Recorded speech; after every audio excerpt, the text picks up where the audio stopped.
नमस्कार, मैं जितेंद्र चतुर्वेदी।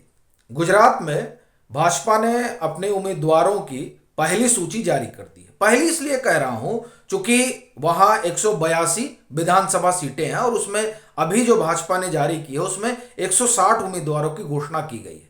तो स्वाभाविक है कि अभी 22 उम्मीदवार बचे हुए हैं, तो वो अब उनका नाम दूसरी सूची में ही आएगा। सो इसलिए ये पहली सूची रही।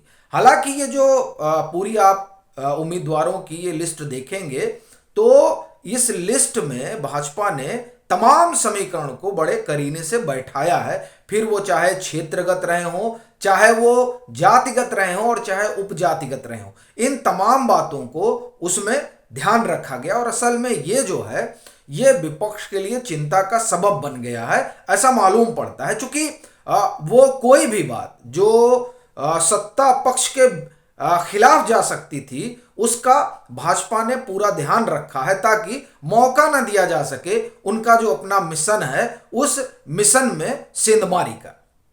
और उस दो तीन चीजें मैं आपको बताता हूं और फिर हम लोग आगे चलते हैं। जैसे आपने ये देखा होगा कि आम आदमी पार्टी ने अपने स्टार प्रचारकों की सूची जारी की जो गुजरात में आएंगे और आम आदमी पार्टी के लिए वोट मांगेंगे। उसमें एक नाम हरभजन सिंह का भी, और हरभजन सिंह जो है बड़े लोकप्रिय खिलाड़ी हैं।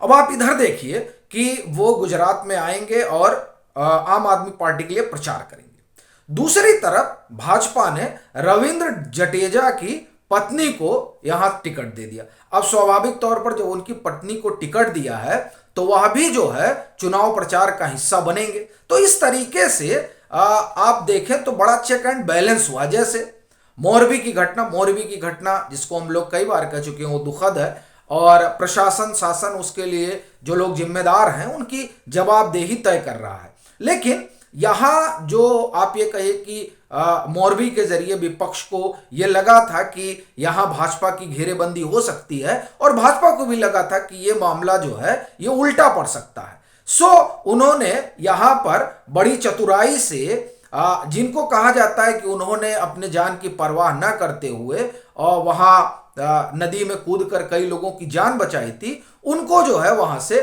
टिकट दे दिया। अब ये इसे कहते हैं कि सियासत में कौन सी चाल कैसे चली जाती है, ये दरअसल भाजपा का जो नेतृत्व है वो बहुत बेहतर समझता है कि कैसे कहीं आगे चला जाता और कैसे कहीं पीछे हो जाया जाता। जैसे आप उत्तरी गुजरात चले, उत्तरी गुजरात में पिछली बार वहां भाजपा को बड़ी समस्या से दो चार होना पड़ा था, चूंकि एक पाटीदार आंदोलन तो था ही, साथ में वहां ओबीसी की भी नाराजगी थी, चौधरी समाज की भी नाराजगी थी। इस बार जिस तरीके से वहां टिकट का बंटवारा किया है भाजपा ने, उसमें इन तमाम समीकरणों को साधने की कवायद हुई है। और आप सौराष्ट्र आ जाइए, जिसे कहा जाता है कि दरअसल ये यहाँ के सियासत का आप इंजन कहिए, इस इंजन में अपनी उपस्थिति और मजबूत करने के लिए, चूंकि 2017 में तो दरअसल ये जो जिसे एक तरह से कहिए कि जहां भाजपा मजबूत मानी जाती है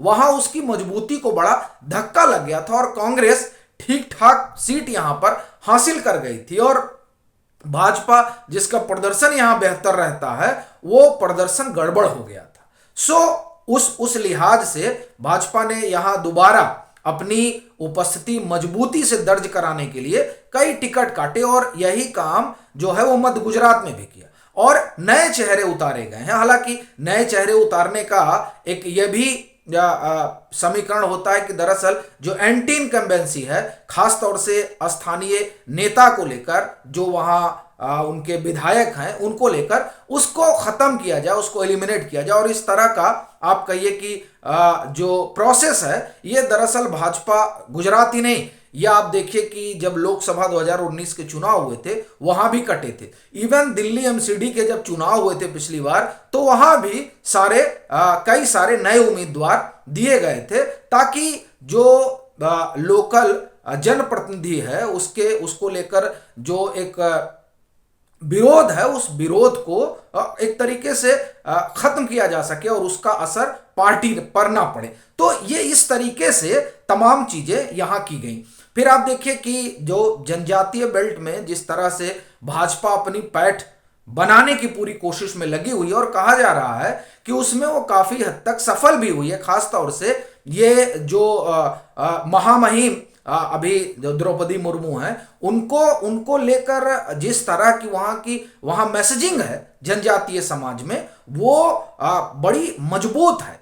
और वो ये मानते हैं कि दरअसल ये पहली बार हुआ है जब जो लोग असल में आप ये कहिए जाति जनगणना या आरक्षण की बात करते हैं, वो लोग सिर्फ जुबानी खर्च करते हैं। लेकिन इस बार ऐसा हुआ है कि जिस पार्टी पर सबसे ज्यादा ये आरोप लगता है कि साहब ये तो आरक्षण के विरोधी हैं, उसके विरोधी हैं, इन तमाम तरह के आरोपों के बाद भी इसने समाज के अंतिम पायदान पर बैठे व्यक्ति के साथ खड़े होकर उन्हें उचित प्रतिनिधित्व देने की कवायद की है। तो इसका बड़ा असर है। और फिर आप देखिए कि जिस तरह से मोहन सिंह राठवा आए और उनके तो आ गया, उनके बेटे को भी टिकट दिया जा रहा है, मिल गया। तो ये जो तमाम चीजें हैं, ये असल में अभी भाजपा ने इसके जरिए एक मैसेजिंग की है। और ये मैसेजिंग दरअसल जो वहां खिलाफ खड़े हैं या जो ये चाहते हैं कि भाजपा से दो दो हाथ किया जाए, फिर वो चाहे कांग्रेस हो, आम आदमी पार्टी, तो अब क्या ही कहा जाए उनके बारे में कि वो है भी नहीं, है या नहीं, लेकिन खास तौर से कांग्रेस और आपको भी आप ले तो उनके लिए ये एक समस्या का सबब बन गया है ये जो टिकट बटी। और जो लोग जातीय आधार पर, चूंकि अगर आप विपक्ष की सियासत पर गौर करें या आमतौर पर जो लोग अपने आप को सेकुलर अलंबरदार कहते हैं, वो देखिए कि किस तरीके से अभी जो बाई पोल हुए, उस बाई पोल में जब औंधे मुंह गिरे तो अब वो जातिवाद को एक तरीके से आप कहिए कि धार दी जाने लगी कि अब इस पर चुनाव होगा और इन मसलों पर चुनाव होगा। तो ऐसा भी मुद्दा ना बन पाए और इन चीजों के जरिए कोई बहुत कंफर्टेबल पोजीशन में ना चला जाए, उसका भी खासा ध्यान रखा गया कि अगर आप हिंदुत्व के बजाय जाति देखते हैं तो भी आपको देख कर लगे कि नहीं साहब, हमको भी ठीक रिप्रेजेंटेशन मिला है। मैं आपको वो आंकड़े बताता हूं, क्योंकि उन आंकड़ों को जानना भी जरूरी है। जो लोग जातीय चश्मे से चीजों को ढूंढते हैं और देखते हैं, और खास तौर से इस समय जो सियासत का रंग रूप चल पड़ा है, उसमें ये तो सबसे ज्यादा देखा जाता है। अभी आप देखिए, लोग चीख चीख कर कहते हैं कि साहब इनको दिया, उनको नहीं दिया, ये अगड़ों पार्टी है, पिछड़ों पूछ नहीं, इस तरह की तमाम नैरेटिव बढ़े जाते हैं। सो वो चीजें भी आपको ध्यान होगा कि जब लिस्ट जारी की भाजपा ने, तो बजाते इन चीजों को रेखांकित भी किया ताकि मौका न मिले बाद में कुछ कहने का। 29 पाटीदार, 6 ब्राह्मण, 3 एक मिनट 6 ब्राह्मण, माफ करिए 9 ब्राह्मण, 3 जैन, 14 महिलाएं, 6 क्षत्रिय, ये पूरा जो है। और उसके बाद में उत्तर गुजरात में, जैसा कि हमने बताया, चौधरी समुदाय के नेताओं को भी बड़ी संख्या में टिकट दिए गए हैं। इस तरह की जो एक जातिगत समीकरण बैठाकर चला जाता है और खास तौर से यह आरोप लगाया जाता है, उन आरोपों को भी निगेट करने के लिए बजाबते बताया गया कि किस तरह से किसको किसको टिकट दिया गया। तो इस तरीके से ये जो टिकट बटा है, उस टिकट ने स्वाभाविक तौर से उनको चिंता में डाल दिया है जो लोग यहां अपने लिए संभावना तलाश रहे थे। और सबसे बड़ी चीज, जिनकी अपनी जमीन है, वो परिवर्तन यात्रा के जरिए अपनी जमीन बढ़ाना चाहते थे, असल में उनके लिए ये जो बंटवारा है, यह स्वाभाविक तौर पर खतरे की घंटी है। और वैसे भी जो 2017 का कॉम्बिनेशन था, जिसमें दलित, ओबीसी और पाटीदार, जैसे आप देखिए जिग्नेश मेवानी दलित,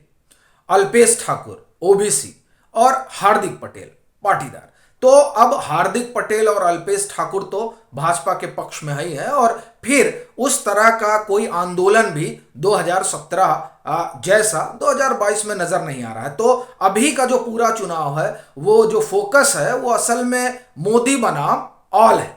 तो अब ये देखना दिलचस्प होगा कि ये जो भाजपा ने टिकटों के जरिए बिसात बिछाई है, उससे विपक्ष कितना पार पाता है, और भाजपा का जो मिशन है, जिसमें वो माधो सिंह सोलंकी के रिकॉर्ड को तोड़ना चाहती है, आपको ये पहुंचना चाहती है, उसमें कितना सफल हो पाती है। अभी के लिए इतना ही। अगर आप मतांतर से नहीं जुड़े हैं तो जुड़िए, वीडियो को लाइक कीजिए, शेयर कीजिए। और मेरा आप लोगों से अनुरोध है, अगर आप गुजरात से जुड़े हुए हैं तो कृपया अपना नंबर साझा कीजिए, ताकि वहाँ की सियासी खबरों से बाकी लोगों को रूबरू कराया जा सके।